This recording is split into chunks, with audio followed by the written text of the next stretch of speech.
What's going on, guys? Oh my Godzilla back here with a very exciting Godzilla figure review from our friends over at Mondo Toys. We have the Godzilla X Kong Godzilla version of their Retro Titan figure. A very, very cool figure. Amazing colors. Cannot wait to jump right in. Oh my god! Taking a quick peek at this packaging, as you can tell, it's very, very large. It's like 14 inches by 13 inches. So pretty big box. You can tell you got a really cool image of Godzilla as a pyramid. So you can tell he's in Egypt. Godzilla soft vinyl figure, Mondo Legendary. Cool Mondo, that's actually a sticker. Top of the box looks like so. We got the Godzilla and the Kong. Flipping around, take a look at the side. Very cool image of Godzilla there. Back of the box kind of credits the artists. Same image of Godzilla in that picture there. Very cool front-on look at Godzilla on the other side of the packaging. And then taking a look quickly at the bottom of the box. Just kind of the usual goodies you can expect on the bottom of a piece of packaging. So as I'm sure you can tell right off the bat, this figure is pretty darn large. Going to be standing over 11 inches tall. And from tail to nose is almost 13 inches long. So a pretty darn big figure. Mondo always does the pretty big, kind of bulky, stylized figures. And this guy is no exception. Beautiful, beautiful colors. They have definitely leaned into the blues, the reds, and the golds here. Pretty much being the only colors that they have here. But just amazing, amazing detail. Let's start with the bottom of the feet here. Nice gold toe claws. Definitely some paint overlap kind of on the blue and the red. Kind of coming over top, but the detail is phenomenal. Even the inside of the legs, great detail on kind of all those scaly details that Godzilla would have. The knees look great. Moving to this up the side of the leg there. Good detail kind of on the, the scale differentials kind of on the top of the thigh versus kind of the more spikes on the, as you kind of move back toward the edge of the thigh. Body detail looks very good as well. Kind of the bigger scaly stuff going through here. Moving some of the smaller ones as you get kind of around the arms. The front chest groin area looks great. Good kind of Godzilla detail. Up top, you got his chest abs and then his abs. Moving down to the bottom. Great detail. Even through the bottom of the tail, there's great detail. Looks very good. The hand claws, nice gold again. Inside of the hands are going to be painted that red, whereas the outside's going to get that blue color. They did a very good job of coloring his little elbow fins. Again, that's that nice gold color, all the kind of claws and spines. Get that gold color, so they did a very good job painting that. I'm glad they painted those. Even the insides of them painted very, very well.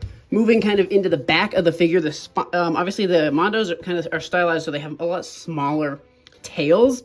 Kind of just shorter, kind of just, so they can fit in a smaller box. If they were stretched out and big, this figure would just be absolutely massive. But they did a very good job. I love the kind of the big chunky sectionals that you can definitely make out on the tail. And then the spines look absolutely gorgeous. Taking a look, especially the end piece of that tail. I really love just the design of Godzilla with this big club on his tail is so cool. And they did a very good job, Mondo did, with kind of just making this detail look very good, making it pop, giving the color a very good job on that. Looks very good, and I love the spines. The spine detail looks absolutely gorgeous, phenomenal throughout there.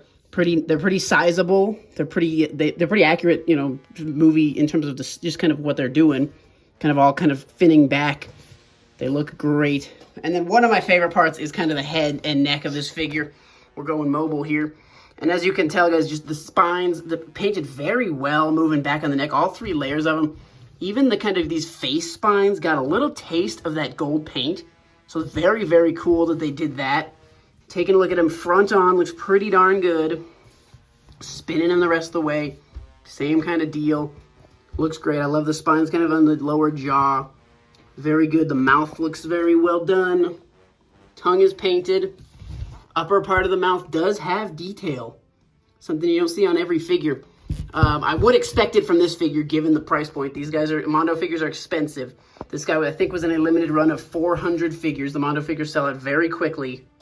But I am just a huge fan of what they were able to do with this Retro Titan variant of Godzilla. Now, guys, this is only my second Mondo figure. Normally, I do not buy the Mondos as they're just so expensive and hard to keep up with, and then they take forever to ship. So it's a bit of an ordeal dealing with the purchase of a Mondo figure, but I did want to compare it to the other figure I did get, which was their Space Godzilla, and I actually did not realize that this figure would be so much larger than the Space Godzilla. I thought they'd be similar size, but Godzilla, obviously a full head taller than Space Godzilla, definitely towering over him, so not really in the same scaling department there. But I just wanted to show the side-by-side here because I just thought it was interesting that Godzilla is so much bigger than this Space Godzilla variant. Continuing on with the sizings, I wanted to do a couple of Bandai figures. Here's just the movie Monsters series. Godzilla Evolved, obviously the Mondo being almost twice his size. I just wanted to show off the size comparison just so you could see. The King series Godzilla from King of the Monsters. I'm still waiting. They should totally do a King series Godzilla Evolved. I don't know why they have not yet done that. It would be pretty easy. They basically just have to take that sculpt, reuse it, and curve the tail up. So, but I would love a King series, some King series figures from Godzilla x Kong. They could do a lot of stuff with that. But there's the King series sizing with this new Mondo figure. And then one more sizing, just the 6-inch Godzilla Evolved from Playmates. Obviously, a lot smaller again. And then, the Mondo figures just kind of totally, uniquely stylized so that it's fine. I don't care if they don't scale with anything really at all because they just kind of stand on their own 2 feet, but I would say. So, ladies and gentlemen, what do you think of the Retro Titan version Godzilla figure from Godzilla x Kong? It crossed my mind of buying the Kong when this guy came out, but, I mean, these guys are like almost $200, I think, coming out the gate, so I did not want to double that budget just to get a Kong. I figured I would just stick with Godzilla. I really wish I had the wallet to just keep up with Mondo figures and get a lot of them because they are so darn cool, but they are just way too expensive, guys. Quickly, some articulation on this guy. It almost looks like this head is a separate piece. It actually looks, I think it is a separate piece, but no articulation on it. You do have arm articulation. You can hear some of that good old plastic squishing, so I'm not going to do a ton of it. It does have hand articulation. I was surprised to see that. I did not think we'd get 360 out of the hands. And then we are going to get some leg articulation. And probably comfortably goes to about there. Comfortably goes to about there. So plenty of articulation on the legs. I think you could probably go 360 if you wanted to, but I don't want to risk chipping or scratching any paint. And then, guys, the tail does also move a 360 there.